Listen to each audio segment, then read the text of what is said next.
Anybody who said the 17,000 is for a month is not telling the truth. Let's just read what their invoice said. Attendance at PetroJam, October 11th to October 23rd. That's not a month. Okay. That's not a month. A week. That's a couple days including weekends. Saturday and Sunday. 17,000 US for doing what? I'll come into that day, man. For doing what? Consult regarding loyalty program. Consult regarding loyalty program.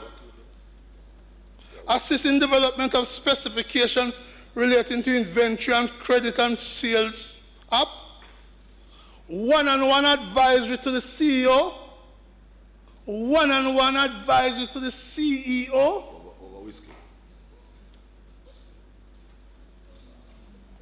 Finance organization advisory.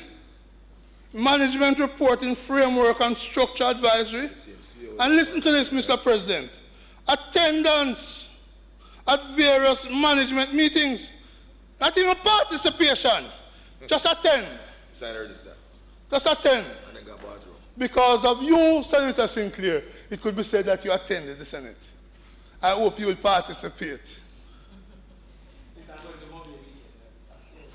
So, Mr. President, 17,000 US.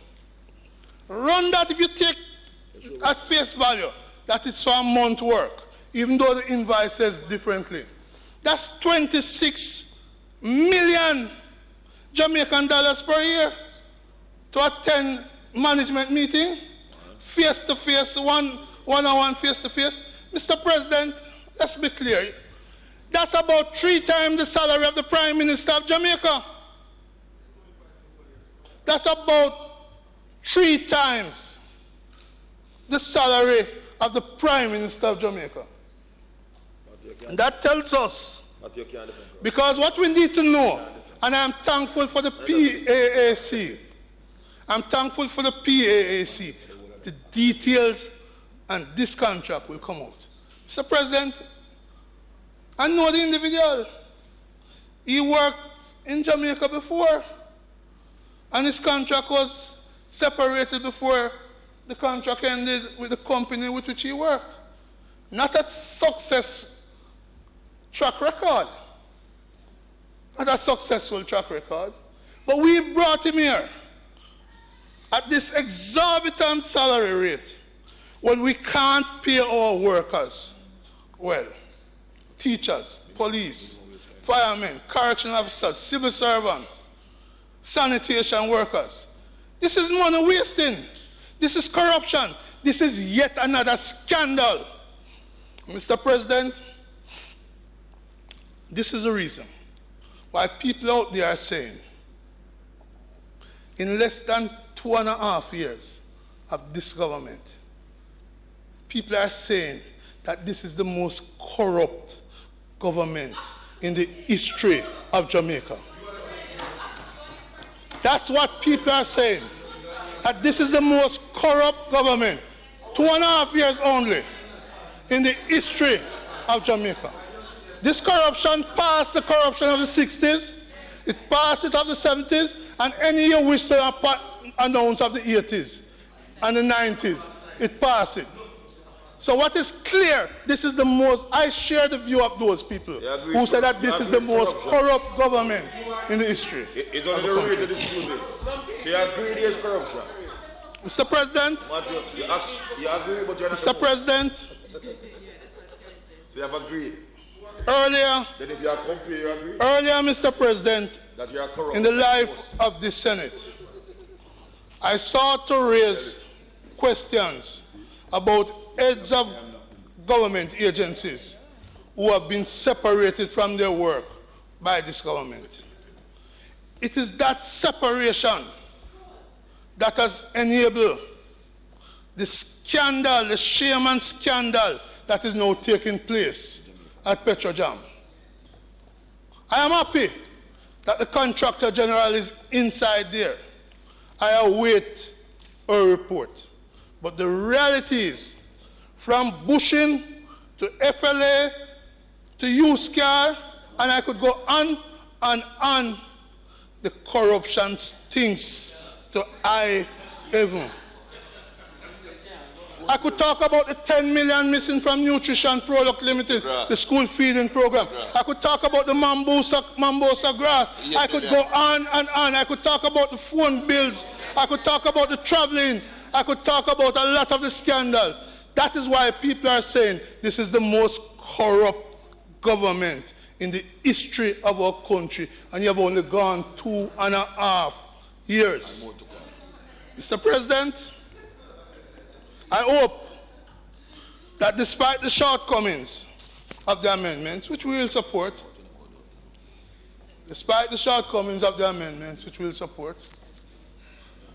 that we can get the procurement issue right, that we can use procurement as a tool for national development. Senator Webber, I am with you 100% on that. I just hope you'll be with me on the stench of corruption coming from this government. I hope you will be with me on that. I may be partisan, but true. I may be out of many, traffic guru. I could name some too. I could talk about, and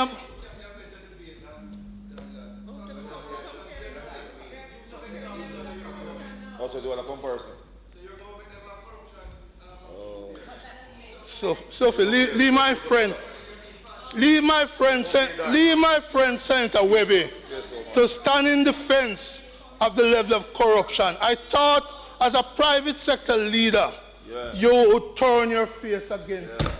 But to tell me now that the issue is about my government, I condemn any corruption in my government. Like you, I am not going to be a participant in any corrupt deed, my friend Senator Webby. But the reality is, what is happening at Petrojam, I repeat, is a shame and scandal to our country. And Mr. President, I can't even talk about Nesal. I can't talk about people having a whole pile of cash. I'm not going there. I think as senators, we need to ask ourselves, what the hell is happening in our country? How can we be selling gun license in our country? The corruption stinks, and I hope that this can be a sanitizer. This can be a deodorizer. Sadly, I don't think it will be, because too many greedy and corrupt people have penetrated. Sticky fingers too. Yes, sticky fingers have penetrated government. They have put self over nation. And for that, Mr. President, going way back, the DNA has been in certain organizations. I wish that all of us, where we find common ground, can be satisfied that enough has not been done, whether during the PNP administration or the JLP administration, to make sure that the country is corrupt-free. But the Petrojam thing, Senator Webby, talk to me about Petrojam afterwards. May it please you, Mr. President.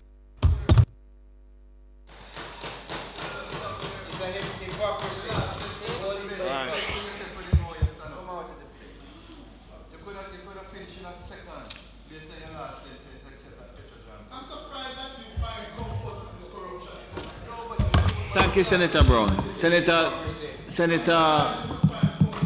Matthew, Senator Samuda. So, Mr. President, permission to speak from a seat, not my own. Go ahead, please. Wouldn't want to corrupt the Hansard. Now, I'd like to start, Mr. President. You know, there are various agencies here and abroad that we all believe, hold a position of credibility in the analysis of particular things. I'd like to point to an article published on the 22nd of February 2018 Jamaica improves on the corruption perception index, but still has work to do.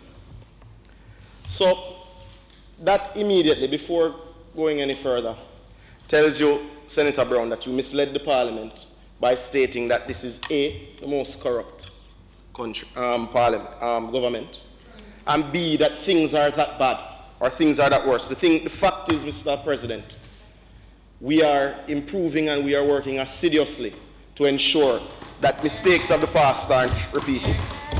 Many sins of the past. Look, you know, I hoped when I joined the Senate I wouldn't get transactional. Let's call it transactional, and we'd focus on the big picture. The fact is, President, I have no qualms in saying that it is my position that the party to which you represent, Mr. President, well, not Mr. President, apologies, Senator Brown, is easily the most corrupt in the Western Hemisphere. It has to be. And to equate the actions of this government, I find quite offensive and ridiculous. So let me give you some reminders. Well, we're getting transactional, but all right. Let's say the Rollins land deal, the zinc fence scandal, the zinc scandal, the furniture scandal of 1990, the Shell waiver scandal, the motor vehicle importation scandal, the foreign exchange scandal of 93, the land distribution scandal of Holland in 1994, the sand mining scandal of 1994, the water commission scandal of 94 to 95, Operation Pride 95 to 1997, the Montego-based street people scandal of 99, the Fat Cat scandal of 99, NetServe, NSWMA 2004, Trafigura in 2006, the Cuban light bulb scandal of 2007. I don't think. Go to the whole list, man. Look. We don't even get to the next 4 years. We don't get to the fact. We don't even come. Should I work my way back from the campaign funds debacle, from your own treasurer and his public statements? So I mean, what kind of barren institution robs itself? I mean, let's just be very serious about this and stop this nonsense. Because I don't know where you get off in labeling anybody partisan when your display every single Friday causes this house to descend. And I'm sorry, but I will not allow the Hansard and the records of this nation to be corrupted by your misrepresentation and misleading of the Parliament. I refuse. I'm sorry. Look, you know, and you want a criticism of my side? I have a criticism of my side. I am waiting on the FinSAC report, Mr. President, and I am growing impatient because if that is not the greatest scandal to hit this country, I cannot imagine what is, Mr. President. The report is, we're going to see what is in the report. The fact is, Mr. President,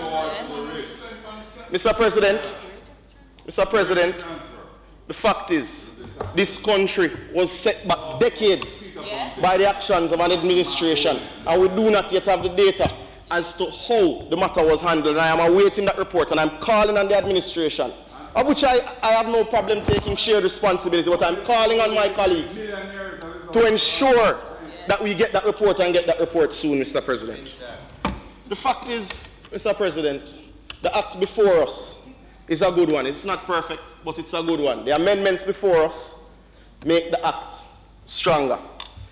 Do rules or the position of rules create a perfect system? Of course not, Mr. President.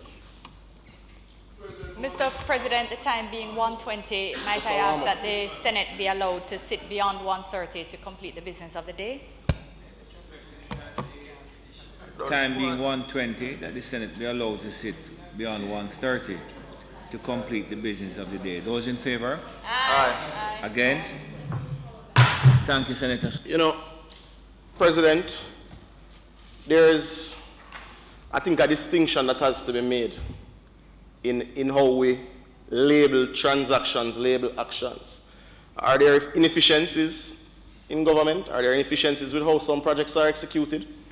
They've been so across every administration since time immemorial. But it's not necessarily corruption. Are there mistakes made?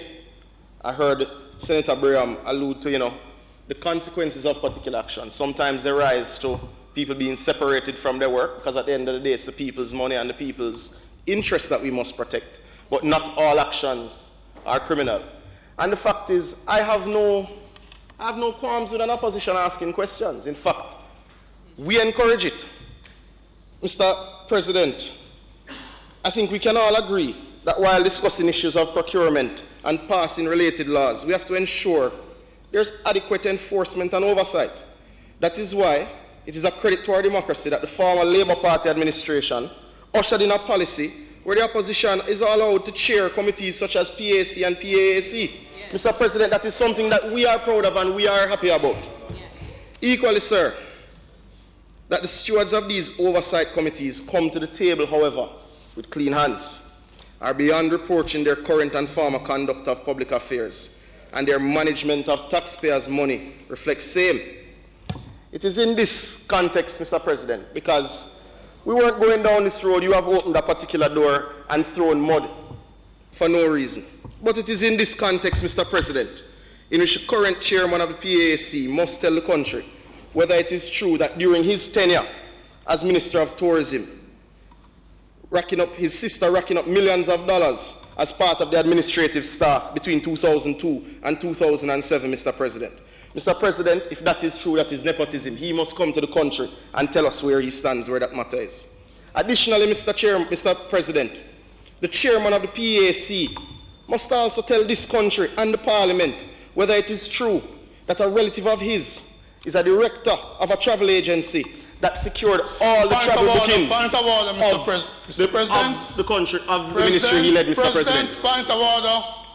The standing order requires that ulterior motives must not be ascribed to members of either house. And I believe that is what is being done by Senator Matthew Samuda, and I urge you to apply the standing order. I am not of the view that he is inscribing motive, he's asking a question. Mr. President, it is unfortunate there is not a standing order for hypocrisy, because we'd be able to call on it every single Friday, Mr. President, based on the actions of Senator Brown. Well, we soon address that. Additionally, Mr. President, the chairman of the PAC must come to the country if he's to continue sitting in that position and tell us of the transaction that would have facilitated, or the procurement exercise that would have allowed a relative of his sitting in a directorship at a travel agency to book all travel for the Ministry of Tourism. I think it is only fair, colleagues. Again, Mr. President, that we know the truth, Mr. President. Come and tell us how it stands. Mr. President, the member is assuming that the former minister, had anything to do with the procurement. And again, I raise the issue. Even questions can be. Am I allowed to address you, Mr. President? Listening to you now. But I'm not getting a chance to speak to you. So even questions, Mr. President, even questions can be ascriptive of improper motive. And I urge you to caution the member, because what we're going to do is open a sesame, open up a Pandora box here, where everybody now ignore the standing orders. And I urge you again, President, apply the standing orders against ascribing improper motive to members of either house. Senator Brown, Senator Samuda. President. Senator Samuda, 1 minute. Yes, sir. Senator Brown, I have listened carefully to your point of order, restated for a second time, and again I rule that the Speaker may continue. He has not breached the standing orders, nor is he suggesting any improper motive. He's merely asking a question. And may I take the opportunity to remind you that it is you who started down this road. No, Mr. President. With the greatest of respect, I have not started down any road. And I think your comment is not fair. No, I like how anything feel. But I believe I spoke in accordance with the standing orders, and the President need to enforce the standing orders. But I understand the game. You spoke within the terms of the standing orders, and I rule that Mr. Samuda is speaking within the terms of the standing orders. He can continue. So, President, you would note that the roads we travel on, and certainly the roads that Jamaicans are now traveling on, are paved a lot better than they were previously, Mr. President. So the road we are on is a better road than Senator Brown was on. Yeah. However, let us be clear. It must be that the chairman of the PAC answers these questions before he is able to continue sitting in that chair and presiding over any further committee meetings. Because I would hate to think, Mr. President, Mr. President, that his issue with the traveling of the ministry is that the bookings didn't go where he wanted them to go, versus where Point of order, Mr. President. Point of order, Mr. President. Point of order, Mr. President. 1 minute. Matthew Cross. 1 minute. Senator Matthew Samuda. 1 minute, please. 1 minute. I didn't have a problem with what you were saying before. Would you just withdraw that last statement that you made? Withdraw, Mr. President. Okay. Continue, please. Mr. President, the point to be made, quite simply though. I said withdraw, sir. The President is in charge now. Anyway, why did you go there? Why didn't you the fact is, Mr. President, there are charges of mismanagement, charges of inefficiency, charges of corruption that have bedeviled this country far too long. Certainly since independence, we've had our unfair share. Being at 68 in the Transparency Index is not what should give us comfort. Whereas we should be happy that we've moved up, there is a lot of work to do. Mr. President, the amendments here before us strengthen our resolve to fight corruption. The fact is, I have no qualms in saying, we can't say it doesn't exist if we're at number 68. Nobody has said that. No one has said that. The fact is there are issues to fix, some which are systemic, some which are personal, some which are aligned to parties, and we must fix those, and nobody has said no. But to come in and paint and attack one side when your side has such a sordid record is unfortunate and unfair. And as I say, I won't stand by and allow someone to rewrite Jamaican history. That is not the case. Now, the members on both sides who have spoken have made some recommendations. I think the one that found the greatest favor with me was the discussion of capacity within our local contractors to take on particular contracts, Mr. President. The fact is, I believe there are either 15 or 16 grade 1 contractors, and you have a situation where you have increased capital works taking place all across the country. We do have to expand that pool. There are several ways you can look at doing so, Mr. President. Perhaps another tier now needs to be added by the National Contracts Commission to allow persons or a greater pool of persons to participate in the construction industry, especially a greater pool of local construction companies to participate, Mr. President. Mr. President, in closing, I just want to reiterate my support for the bill and say thank you. No, I'm not driving that route. I know there are some issues there. But all right. Thank you, Mr. President.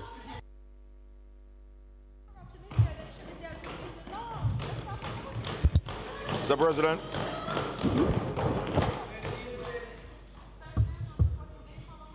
Mr. President. Senator Skeffrey, you don't want the... No. Senator, thank you, Senator Samuda. Senator Skeffrey, I recognize you. I thank you, Mr. President. Mr. President, as a nation, we must never support corruption in any shape or form on any side of the field. So, to me, it's not a comparative analysis. If that's what you do in this honorable house, it's a sad day. Because every taxpayer dollar waste could build a better basic school somewhere in Jamaica for those children. Every taxpayer dollar waste could contribute to pay our early childhood teacher a better salary. Many of them are hurting as we speak. To everyone. So whether it is this side when in government or that side in government, no.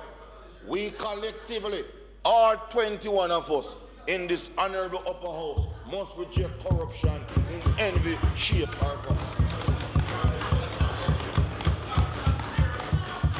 And I speak personally for me. I speak personally.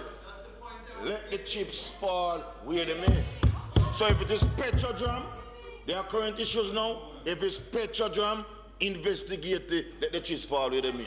If it's Manchester, yeah, man, no, I'm a Manchester man. So if I'm Manchester, let the chips fall where they may. So, Mr. President, I said all, because I'm not in any comparative thing. Yeah, man, all. And if you happen to the Ministry of Education, likewise, everywhere. And we must be sober about it. Right? We must be sober about it. And I'm absolutely clear on that, Mr. President. We can't be here for tit for tat. We can't be much So let us understand and let us put it in the context of this bill that is seeking to do just that. And that's what we must be for. Corruption has hurt Jamaica far too long on any side of the divide. And some of them, it's a systemic problem, both in public sector and in private sector. Sometimes we focus on corruption in public sector because it's government and it's easier to assess and to determine. And so on. So we need to look at that. This bill is seeking to enhance the efficiency in the way government seeks to do its business. And we want to determine that when we implement this bill, it will achieve the objective. And itself doesn't seek to create a bottleneck. Talk to Matthew. And doesn't seek to create a bottleneck in our citizens. So that's the first objective. Talk to your friend, Matthew. Yeah. So I don't start it down. I talk about Petrojam corruption. Senator Brown, Senator Webby, stop interrupting Senator Skeffrey. So, Mr. President, one of my desires, I was very quiet today. One of my desires, Mr. President, Lamb is well okay, man. One of my desires, Mr. President, is that the procurement bill, we don't have the act, we have the amendment here, doesn't create a level of monopoly in the industry or in the system. Because sometimes, while we go for efficiency, which is important, and the corruption issues that we need to get rid of, sometimes we shut out some of the ordinary players who are the good men and women, the good companies in the system, and a group of persons who are the only ones can benefit. They themselves create a monopoly and create a level of corruption behind the back seat. One of the issues as we talk about this bill here today, we must put on the front burner, is the issue of the integrity in the bidding system. Sometimes some small contractors, sometimes they cry foul because sometimes the system is not as highly transparent as it ought to be in terms of information, sometimes reaching some contractors as to what is to happen. And sometimes persons bid below the contracting, some are what is on the bill of quantity, and then we have these overruns as you move back. Because sometimes the value is not sufficient to carry out the project. You get the project, then you start to renegotiate when you have the project. So we have to ensure the system deals with that. Another problem, let's face it, in the public sector, is the quality of our boards. That's a serious issue. Where we have boards and board chairmen or directors on the board don't understand the difference between being the policy maker and directing the policy and the implementing arm in the organization. And we have that overlap. And then sometimes we have the issues. All contracts at a certain sum, every sum, there are rules that determine who should make the decisions. And therefore, every contract should pass through the board, whether the board has a decision or the managing director has that decision based on the sum. Every public body more or less should have the procurement committee. So part of the weakness we must look into is the quality of our boards and the understanding the role. And I want to use this honorable senator to say to board chairmen and directors, anybody forcing you to do something other than what is right according to the law, then resign and walk away in the interest of the public and shame them and let the public know. We have a civic duty when we serve on public bodies to protect the integrity of the system and the taxpayers' dollar. That is why we accept to serve in a voluntary notion. So I'm asking that we look at the quality of the board. We have that governance framework. We need to revisit it and ensure we have the efficiency gains at that level. Mr. President, and to you, Minister, another issue is that the monitoring, Senator Brown spoke about how the agency of the state that should evaluate and monitor our public bodies and provide reports in a timely way. But sometimes we get the reports and there are no sanctions. So we get the report from the Contractor General, the Auditor General, and other bodies. They are tabled in Parliament, they are reported, they are debated, and then that's it. The clear breaches are known and nothing happens. If you don't have the clear sanctions, then people will continue to breach the law. Right? So, no, you want to stay at one level. I'm rising the thing to another level. Right? So I'm not talking about injunction. I'm talking about where we are and we need to go as we protect the ordinary citizen, some of them. So we need to look at how we evaluate and monitor the system. Another point I want to put, the Senator Webby spoke about, I think Senator Webby spoke about training and more so in technology. But there's another, I want to broaden that context. Just about training to our public servants in terms of the procurement, the law, the guidelines, and twin the Financial, Administrative and Auditing Act towards that. Mr. President, I was a board chairman for a while at a particular institution. And it's amazing to know that many of those, like bursars, for example, near that quickly fail with the procurement guidelines. So sometimes out of ignorance, no ill will, sometimes certain acts are done. And it's not just at that level. In many public bodies, many persons don't have the concrete knowledge. Exactly. So some don't even know it, don't want to follow it. And when I remember as a board chairman, I have to go many times and say, the guidelines speak to expenditure at X level, where the principal and below, above that, it must be the board and the 3 signatories and things like that. In some cases, honestly, it was news. Guidelines there, but they don't read. So how we can reach out to them in some more, in a bulletin format, a summary of the critical issues, so people understand that when you're spending taxpayers' money, there are clear rules to follow. So I want us to have not just the law, but the guidelines properly known, and we have training our workshop to ensure that those who must deal with procurement issues understand what the law is required and where we need to go. So we need to also ensure that as we move forward. So, Mr. President, we support the bill on this side, as we have said before, that anything to bring about efficiency. But I want to warn that I do not want this bill to close out our small contractors. That's becoming a serious issue, whether they supply goods or services. That's a serious issue. Many of them, because of their capital base, are not able to compete. with the larger contractors. And what we have in, and it was said, I think by Senator Abraham, that many of the larger contractors, they bid for the contracts, they get them, then they subcontract them. It leads to even poor quality in the work and poor supervision. So once again, you don't get the value for money. And I see this especially in road construction, where the big players have all the large contracts and then smaller persons. Sometimes you don't even see you don't even know who the contractor is, or you don't even see them on the ground. Is that local person? And I'm saying, if you can get the big contract, sub it to a local person. Let's just create a system where we can encourage these smaller contractors. Even some small expenditure of 4 million, 5 million road construction, and get them to ensure deal with it. And finally, the point that I call, this minister spoke about splintering contract, is something we need to look into and warn against. Sometimes you have a big contract, and what you do is to, what I call a truncated approach. You divide it up into smaller persons just to go against or around the procurement guidelines. And then and after that, you don't get efficiency. So there are many challenges in the system as we seek to roll out this act or the amendments in this bill.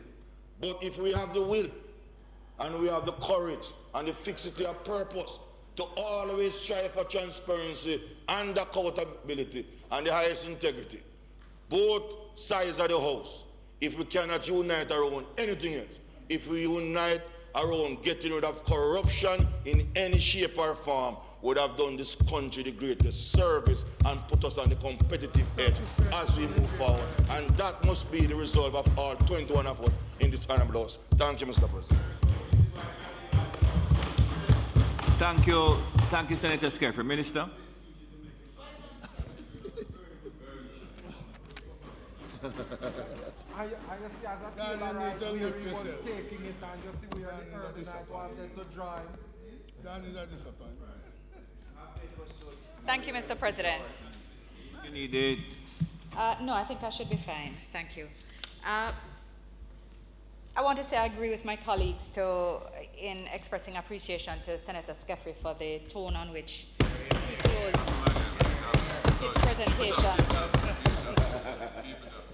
But I also want to express thanks to Senator Samuda for ensuring that the record expressed nothing more than the truth.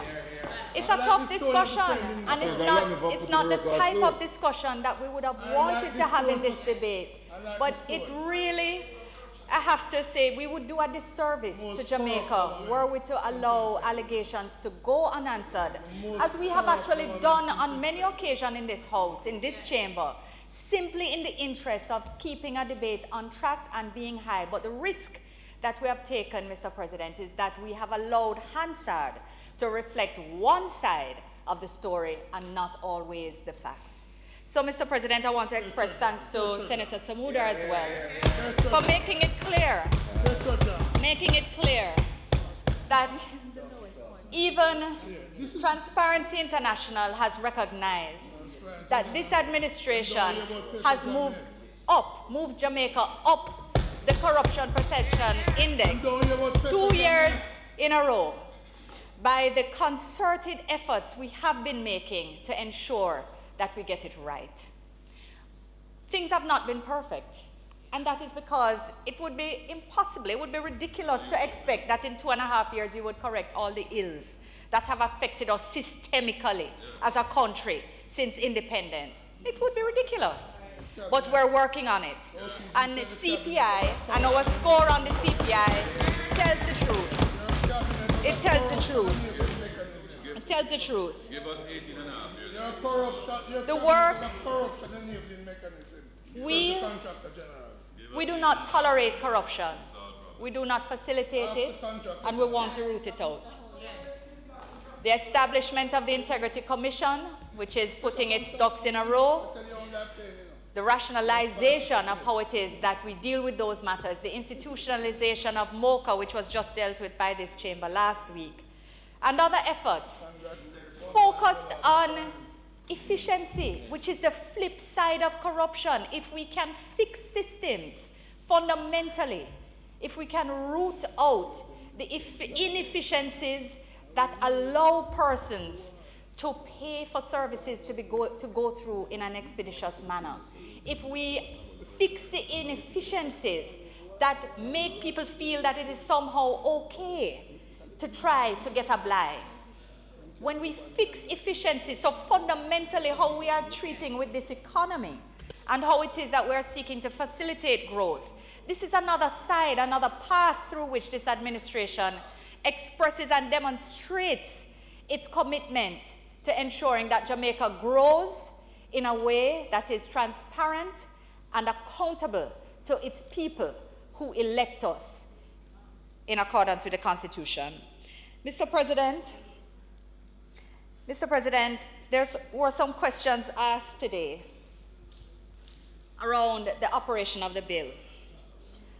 And questions raised as to why it is that, or what it is that we have achieved under the bill, I think was one of the questions asked by Senator Fraser-Baines. And it came out in the debate that the bill is actually the act, the principal act, the Public Procurement Act 2015, that it's fundamentally not yet operationalized. And that is because there was an entire body of work that still needed to be done when it was passed in 2015. And that work has continued. This is the drafting of the regulations. This is the drafting, as I mentioned in my opening, this is the drafting of the manual, of the guidelines, of the different processes that are necessary, or the supporting documentation that is necessary in order to implement the Act. And it was in the drafting of these documents, guidelines, regulations, manual, that it was discovered that there was dissonance in the language and some fundamental issues that also needed to be addressed. So the regulations, however, are almost with us. We should be able to bring them at the next sitting, and I believe, based on the passage of this bill, the Ministry of Finance is making every effort to table them next week, Tuesday, when the other place sits. But further work is also being done. The handbook has been revised to a user-friendly guide, a practitioner's guide, which should go a far way together with the electronic promulgation or the electronic processes that are being developed as well, which will help with equity and access. One of the things that we have been discussing on both sides in this chamber this morning is the importance of ensuring that micro, small, and medium enterprises and other groupings that are traditionally disenfranchised or disadvantaged economically and are difficult fundamentally, I think the phrase was just simply recognized, that they have a problem competing with larger players, that there will be a greater effort, and not only an effort, but changes in the system that will allow greater access to information to know what opportunities exist, as well as to understand what the processes are, so that persons who wouldn't traditionally have participated in public procurement would be able to do. There will be revised standard bidding documents. These are also almost complete. There will be training, and there is training and onboarding of procurement entities onto the electronic procurement platform, which will allow, again, for greater access.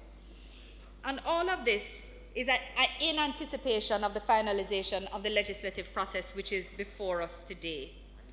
I want to say that arrangements are being put in place for the establishment of the Public Procurement Commission, the Office of Public Procurement, and the restructuring of specialist procurement units. All of these steps are to be taken in order to implement the amendments which are being put before us, and to implement the systems which we have said are absolutely essential for us to improve how it is that we deal with procurement, public procurement in the government. I spoke earlier about the partnership with MIND, the partnership between the Ministry of Finance and MIND to roll out a comprehensive training program. And there is a new program which starts in the last week of June. So while it is that there was a period of time when some of the background work was still, I think, a bit distant from where we would have wanted it to be when we inherited this act, The work is continuing and being undertaken to ensure that we are able to implement in an effective and equitable way. So businesses will be able to access information on the electronic procurement platform by way of an approved annual procurement plan as well as the annual contract award report. So the increased information and access to information which was being discussed earlier will actually be produced based on the work which is now underway. And the government's electronic procurement platform allows anyone, even now, access to procurement data. Clearly, to participate in the electronic procurement process, you will have to register. That's a different stage of the process. And even now, you can go to the government portal, which is GoJEP. So you can Google it, GoJEP, or go to the gojep.gov.jm in order to see what opportunities exist. So we have to GoJEP, G-O-J-E-P, Government of Jamaica Electronic Procurement Platform. At this point, I think I should just touch on an important point made by Senator Hill when he spoke earlier. Because he spoke about the role of the government in enabling. The government, and this is one of the fundamental tenets of this administration, we believe that we understand clearly the distinction between the role of government and the role of the private sector. The government's role is to enable the private sector to be able to function efficiently and to participate in a competitive way in markets and including public procurement. But Senator Hill made an important point, and he called on the private sector to also step up to the plate. And it's I think Senator Crawford was speaking about support being given to the private sector, but people have to act as well. If you want to compete, you have to seek out information. You can't only sit if you are planning to run a business, if you're going to start a business. You can't wait on business to come to you. You can't only wait on government to come to you. Business is business, and we must encourage our people. We must encourage, when we speak about entrepreneurship, that people must have an active sense of what it requires to do business. And part of that is stepping up what you do, finding out the information, and so that you can compete with the other players out there in the market. So I think you had called on members of the private sector as well, Senator Hill, and I join you in that call. As we speak about how it is that we enable, I just want to ensure, or rather make it clear, that on the issues of performance that were also raised in this debate, that there will be a contractor performance management system that will be developed by the Public Procurement Commission, and this will address the issues that are being felt across the nation in terms of ensuring that we get value for money. For years, for decades, persons have concerned about or asked questions whether governments get value for money from contractors, even after we go through all these convoluted procurement processes. We want a leaner, cleaner procurement process, and we want to ensure value for money. And part of that will be monitoring, oversight, and the use of this performance management system, which is to be implemented. The Registration and Classification of Suppliers Regulations 2018 will also address this, because it's going to speak to not only the matters of equity, which we have been discussing, but it will address the matter of qualification and the tiers which are accessible, or rather which access procurement opportunities. Reconsideration and review regulations will detail proceedings, including timelines, which is another concern which has been raised in the debate today.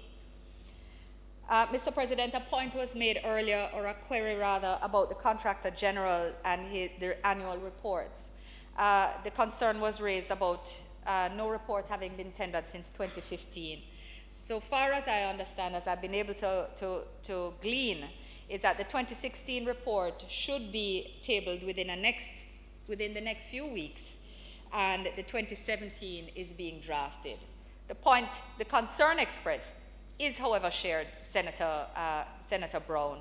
So I was heartened to hear that these are reports which are forthcoming.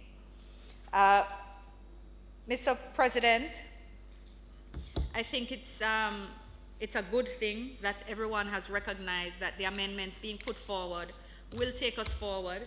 They will allow us to ensure that the regulations can be taken in the shortest of order. The good thing about where we are now is that we're not just now going to be starting with the regulations. We're going to fine-tune them based on the amendments taken today, and based on those, on the regulations, orders will also be issued, which will assist us. And I think just because the issue of equity was raised on more than one occasion by more than one speaker on both sides today, I just want to make the point that there will be a 20% set aside for MSMEs. And one can recognize that MSMEs will be that body most likely to not only sit within a particular value parameter, micro, small, and medium enterprises, thank you, Mr. President, micro, small, and medium enterprises, but they're likely to have young participants in the economy, women participants in the economy, and perhaps also persons living with disabilities. So the orders will specify the areas which are being targeted at any point in time. But what the bill does is that it creates a framework with this new and appropriate language around special and differentiated treatment. It aligns us, which is important, and it's not placing the international requirements above, but it is recognizing that we participate in a global marketplace. And if our laws are dissonant, then while we are seeking to compete and also encourage FDIs, then we will be too internally dissonant to be successful. So we will be, Mr. President, ensuring that there are thresholds designated for micro enterprises and small enterprises. I think Senator Fraser-Binns was saying she looks forward to debating around the framework around those when the regulations come. And with that, Mr. President, I want to just assure this chamber that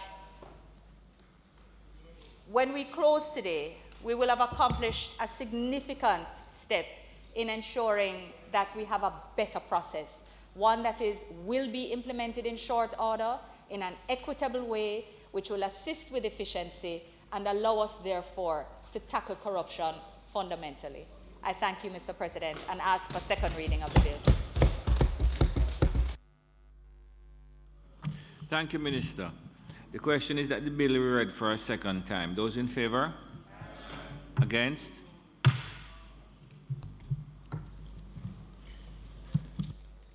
A bill entitled An Act to Amend the Public Procurement Act, read a second time. The Senate will now resolve itself into a committee of the whole Senate to consider the bill clause by clause.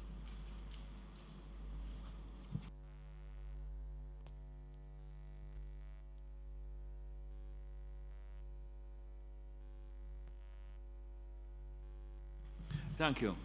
Minister, you had indicated, I think, in your opening that there were some clauses that you were going to have some tweaking to deal with.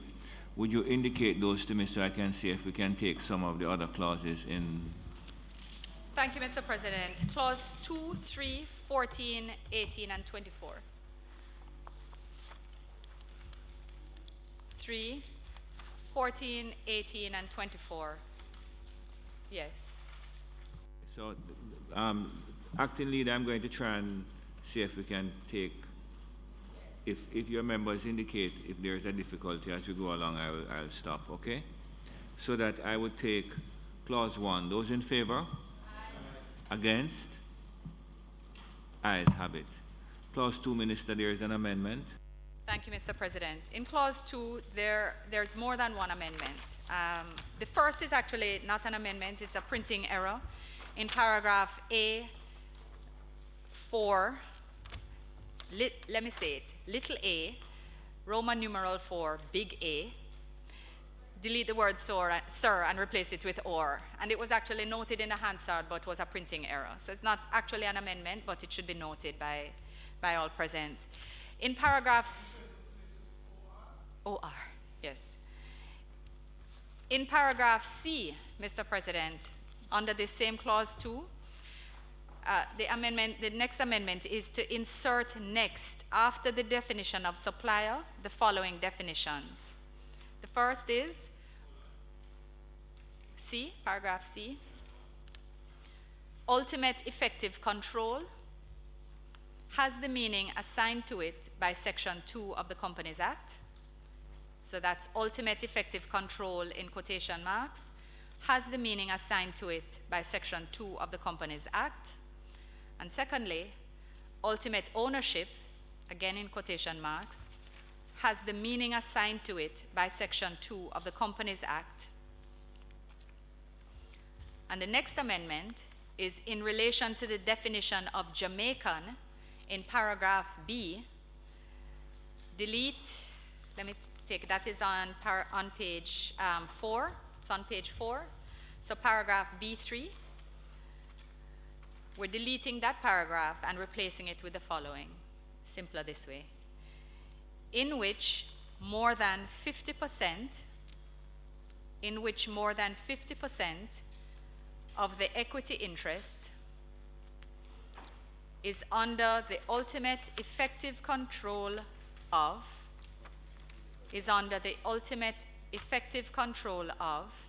comma, or ultimate ownership by, comma, a Jamaican.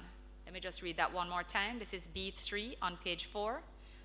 In which more than 50% of the equity interest is under the ultimate effective control of, comma, or ultimate ownership by, comma, a Jamaican. So those work together. Ultimate effective control of, or ultimate ownership by, a Jamaican. Yes, a Jamaican. Because this is part of the definition of Jamaican, or from or by a Jamaican.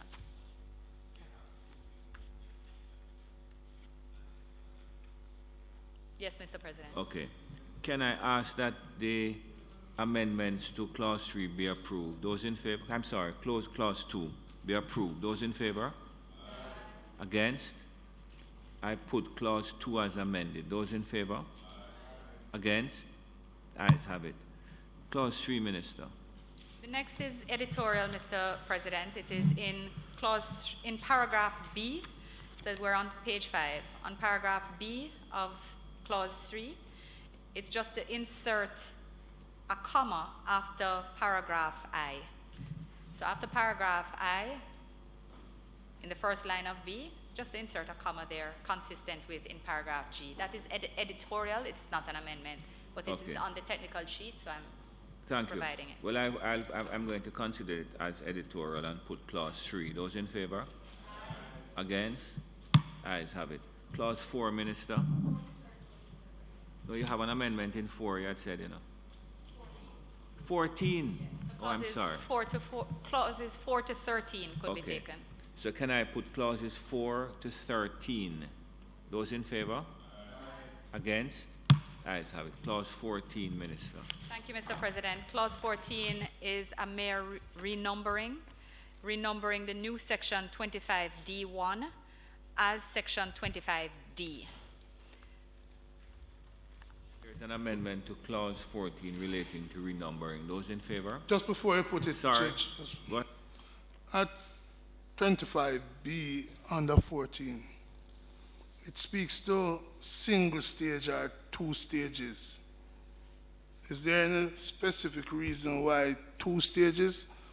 Because I was thinking you may have more than 2 stages, and I've suggested in a single stage or more stages. Is there something special about the 2 as against multiple more? I understand it's a term of art within the procurement framework, generally, that is single stage or 2 stage, and that is an approach that's taken and understood within procurement. So I put the amendments to clause 14. Those in favor? Aye. Against? I put clause 14 as amended. Those in favor? Against? I put clause 15, 16, and 17. That's 15, 16, and 17. Those in favor? Aye. Against? Ayes have it. Clause 18, Minister. Thank Thank you, Mr. President. Mr. Chairman, in the marginal note, the amendment here is to delete the numerals 39 and substitute them with 44. The numerals 44. Okay, so you have heard the amendment to 18. Those in favor? Aye. Against? Ayes have it. I put 18 as amended. Those in favor? Aye. Against? Ayes have it. I put 19, 20, 21, 22, and 23. Those in favor? Aye. Against? Ayes have it. 24 minutes now. Thank you, Mr. Chairman. The amendment here is in the new section 66(1) in relation to the new section 19B of the Financial Administration and Audit Act to delete the words or etc. the, and substitute therefore the words or the. Essentially, we're deleting the etc., Mr. President. So I put the proposed amendment to clause 24. Those in favor? Aye. Against? I put the clause 24 as amended. Those in favor? Aye. Against? Ayes have it. Can I put 25, 26, 27, 28, and 29? Yes. I so put them. Those in favor? Aye. Against? The ayes have it.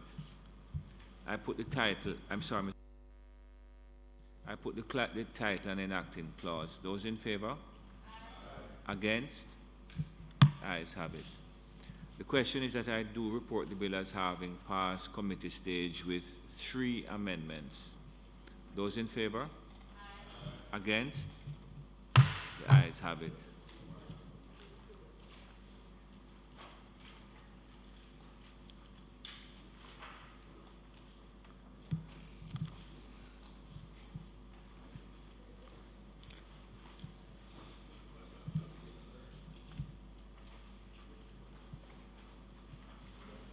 I do report the bill as having passed committee stage with 3 amendments. Minister? Mr. President, I ask for third reading of the bill. Question is the bill be read for a 3rd time. Those in favor? Aye. Against?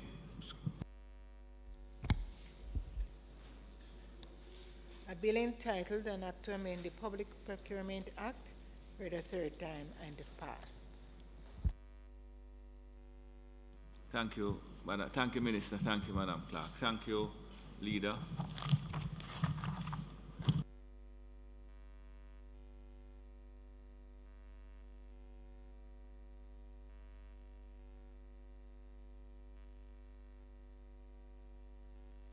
Mr. President, it is not intended to do any further business today. Might I ask that the Senate be adjourned for a date to be fixed? Senator Brown? Yeah, President, on the motion for adjournment, I wish the Senate to take note of the passing of former Senator Gladys Maud Ellington. She served in the Senate in the 76 to 80 Senate. She was a confidant of former Governor General, former Member of Parliament Florizel Glasspool. She served with Michael Manley while he was Member of Parliament for Central Kingston. She not only served in the Senate, she was made a parliamentary secretary in the Ministry of Local Government.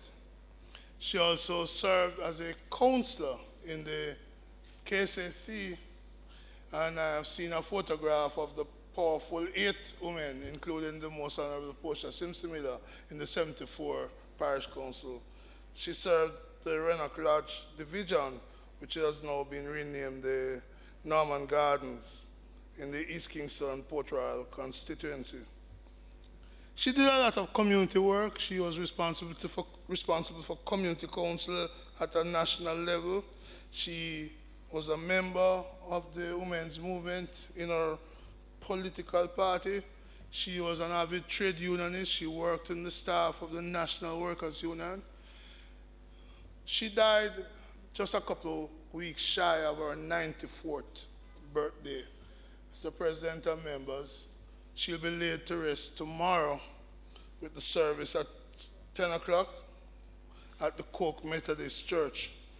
Having served the country well over many, many years, may her soul rest in peace, and may we, Mr. President, pay the normal tributes to her family that on occasion like this dictate.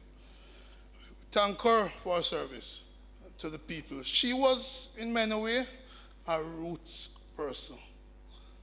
And it shows that matters not where you come from, you can rise to the highest level. May it please you, sir.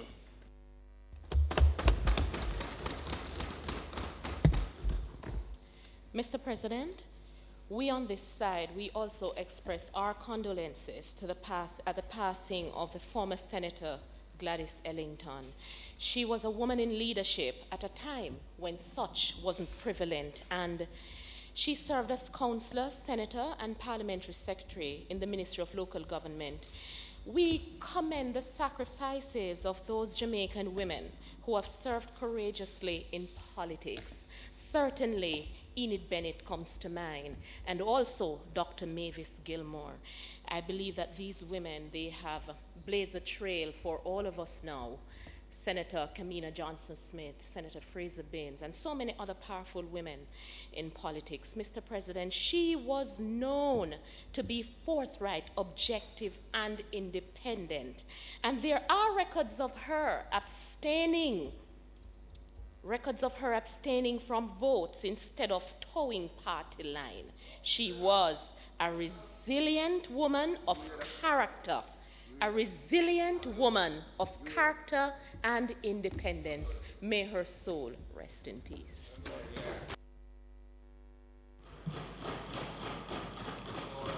As a former member of the Senate, I would ask that the members present rise and observe a moment's silence for our departed colleague, Senator Gladys Ellington.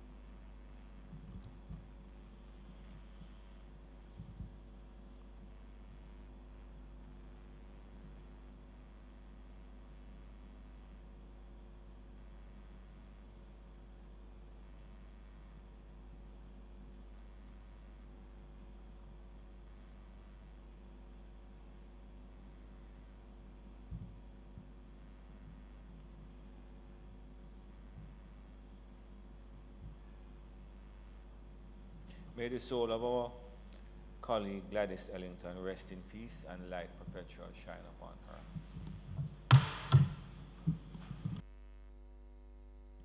As is the custom, I would ask the clerk to write to the family of former Senator Ellington and convey our sympathies to her friends and family.